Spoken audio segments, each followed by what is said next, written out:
Brock Benjamin, a renowned space archaeologist known for his daring pursuits, found himself in an unprecedented predicament.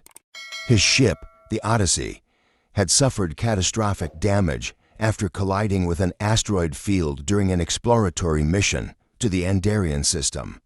Forced to make an emergency landing on an uncharted planet, Brock surveyed his surroundings from the ship's shattered viewport. The twin suns in the lavender sky cast jagged shadows over an alien landscape of obsidian rock and shimmering crystalline formations. "Just another day in paradise," Brock muttered sarcastically as he grabbed his toolkit. The ship's engines were offline, and the communication systems were fried. If he didn't fix the Odyssey, he'd never make it off the planet. Hours passed as Brock worked tirelessly, splicing wires and rerouting power systems. His hands ached, his mind raced, and his stomach growled. The planet seemed lifeless, devoid of movement or sound, except for the faint hum of the wind. Then, as twilight descended and the two suns dipped below the horizon, a sound reached his ears, a soft, high-pitched cry. Brock froze. He strained to listen, thinking it might have been a trick of the wind. But the cry came again, clearer this time. It was unmistakably organic, like a baby's wail. Gripping his scanner, Brock followed the sound toward a nearby cave. Its entrance shimmered with a faint bioluminescent moss, casting an eerie green light. The cries grew louder as he ventured deeper into the cavern, his heart pounding in his chest. Finally, he rounded a corner and stopped short. Before him, nestled in the center of the cavern, was a glowing blue cocoon. The surface pulsed rhythmically, like a heartbeat. Brock approached cautiously, his hand instinctively hovering near his plasma pistol. As he leaned closer, he peered inside the translucent cocoon and saw what he could only describe as an infant. Its tiny form was humanoid, but its skin shimmered faintly with an iridescent hue. The baby's eyes opened, impossibly large and luminous, and locked onto Brock's. "Daddy," the child said. Brock stumbled backward, his breath catching in his throat. No way, that's not possible." The baby blinked at him, seemingly undisturbed by his reaction. Around its neck was a pendant, inscribed with symbols Brock didn't recognize. He scanned the cavern, searching for anything that might explain this bizarre discovery, but the cave was empty. As he stared at the child, its cries softened into a gentle coo. Brock sighed, running a hand through his tousled hair. "All right, kid," he muttered, lifting the cocoon carefully. "I don't know what's going on, but I'm not leaving you here." Back at the ship, Brock placed the cocoon in a corner and resumed his repairs. The infant watched him intently, occasionally giggling or babbling. Brock did his best to ignore the child's repeated utterance of "daddy," chalking it up to some kind of linguistic mimicry. "This has to be some kind of alien programming," he said to himself, glancing at the pendant again. The symbols were unlike anything in his database. Great. First, a shipwreck. Now, I'm a babysitter for an alien kid. As he worked, the ship's external sensors activated, alerting him to movement outside. Brock's heart skipped a beat. He grabbed his plasma pistol and moved cautiously to the airlock. The pounding that followed was no illusion. It was deliberate, heavy, and unrelenting. The airlock hissed open, and Brock aimed his weapon at the figure standing in the doorway. She was unlike anyone or anything he had ever seen. Her skin was a deep violet, her long black hair shimmering like a starry night. Her golden eyes glowed with an intensity that made Brock lower his weapon, despite his instincts. "Brock Benjamin," she said, her voice calm but commanding. "You've been difficult to find." Brock narrowed his eyes.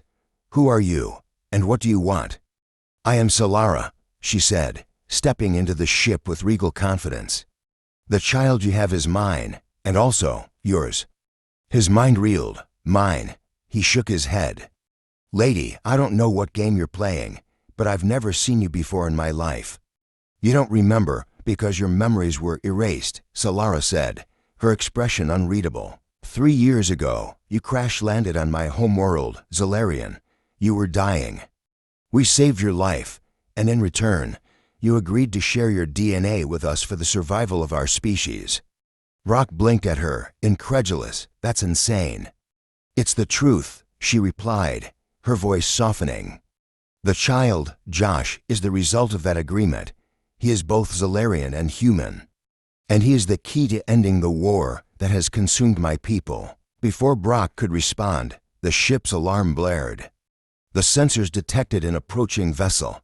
Salara's face darkened. They've found us, she said grimly. Brock rushed to the cockpit, his mind racing. Who's they?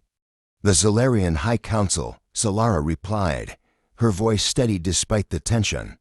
They want Josh. They believe he can bring peace to Salarian, but their methods will destroy him. The ship shuddered as the enemy vessel fired a warning shot. Brock activated the engines, and the Odyssey roared to life. Salara moved to the co-pilot's seat, her hands flying over the controls with practiced ease. You've flown this model before? Brock asked, surprised.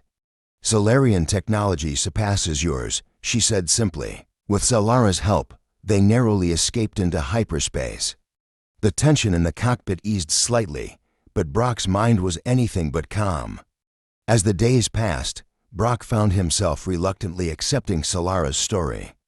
Josh, now free from his cocoon, began to grow rapidly, his development accelerated by Salarian biology.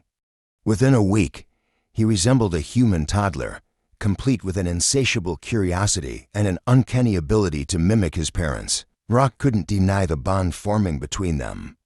Josh's bright laughter and innocent questions softened the edges of Brock's skepticism. Despite himself, he began to feel like a father. Salara, too, became an enigma Brock couldn't ignore. Her strength and determination were matched by a deep vulnerability, one she revealed only in fleeting moments. One night, as they worked together to analyze the pendant's symbols, Brock finally broke the silence. Why didn't you tell me sooner? Why wait until now to bring me into this? Salara looked at him, her golden eyes filled with a mixture of guilt and resolve.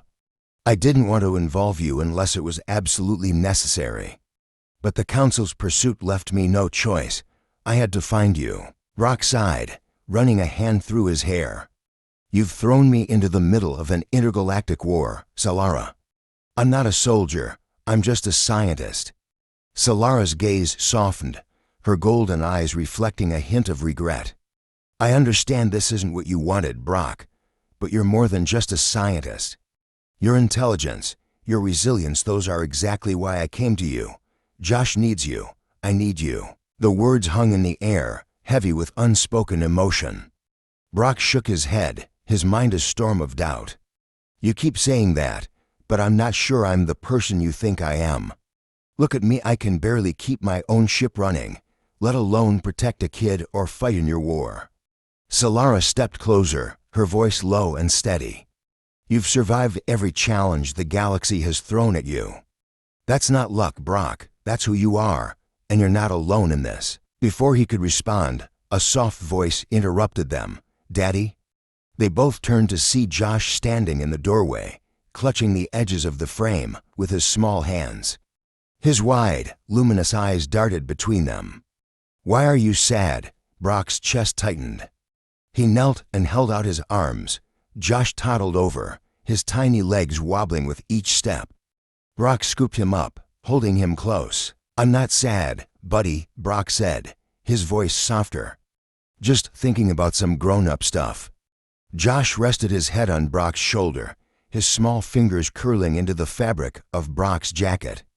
You'll protect me, right? The simplicity of the question struck Brock harder than he expected. He glanced at Salara, who watched silently, her expression unreadable.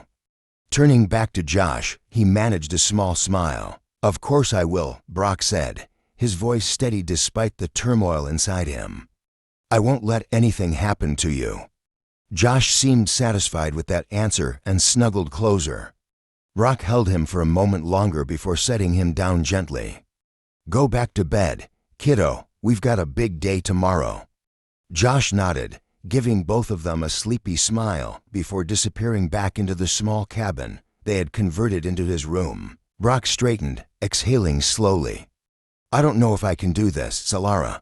Being a dad. Whatever you need me to be in this fight." Salara reached out, her hand lightly brushing his arm. "You already are, you just don't see it yet." The next few days were a whirlwind of preparation.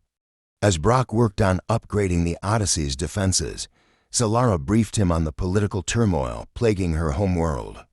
The Zolarian High Council wasn't just pursuing Josh out of fear. They also sought to exploit his potential as a weapon of control. "The Council believes they can mold him," Salara explained one evening as they poured Overstar charts in the cockpit. "But if they take him, they will strip him of everything that makes him who he is. His humanity, his innocence, even his soul." Brock frowned, tracing a route with his finger. "And you're sure there's no one on your planet who could stand against them? No allies?" Salara hesitated before answering. "There are a few who resist, but they are scattered and outnumbered. The Council controls most of our resources and military. If we're to succeed, we need to unite those factions, and Josh's existence could be the catalyst for that unity." Brock leaned back in his chair, rubbing his temples. "So we're not just running, we're rallying an entire planet." Salara offered a faint smile. "It's ambitious, I know, but I believe in him. And I believe in you." For the first time, Brock felt a flicker of determination. He wasn't sure if it was Salara's unwavering faith or Josh's innocent trust, but something inside him shifted. The following morning, as the ship emerged from hyperspace near a neutral trading post, Brock found himself studying the pendant Josh always wore. The symbols etched into its surface still defied his translation efforts, but he felt certain they held the key to understanding Josh's true role. "What if this isn't just a keepsake?" Brock mused aloud, turning the pendant over in his hand. Salara, who had been calibrating a scanner nearby, looked up. "What do you mean?" "This pendant, it's more than a piece of jewelry. It could be some kind of key or artifact. Something the Council needs to complete their plans." Salara's expression grew thoughtful. "It's possible. The pendant was created by the Elders, the ancient guardians of our knowledge.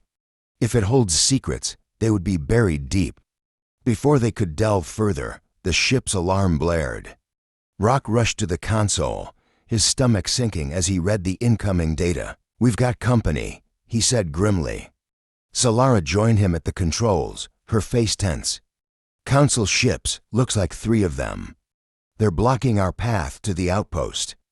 Josh wandered into the cockpit, clutching a stuffed creature Salara had made for him from spare fabric.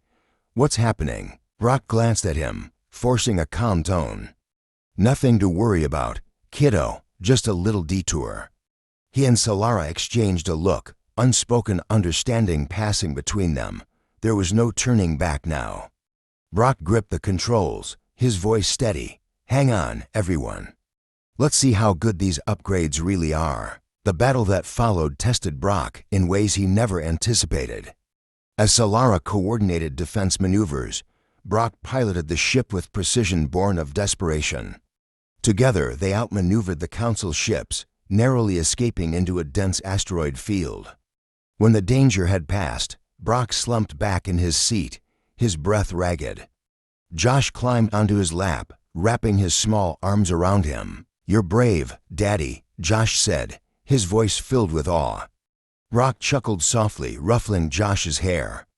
"Bravery's just fear with better timing. Kid, remember that." Salara watched the exchange, a rare smile gracing her lips. Despite the chaos and uncertainty, she felt a spark of hope.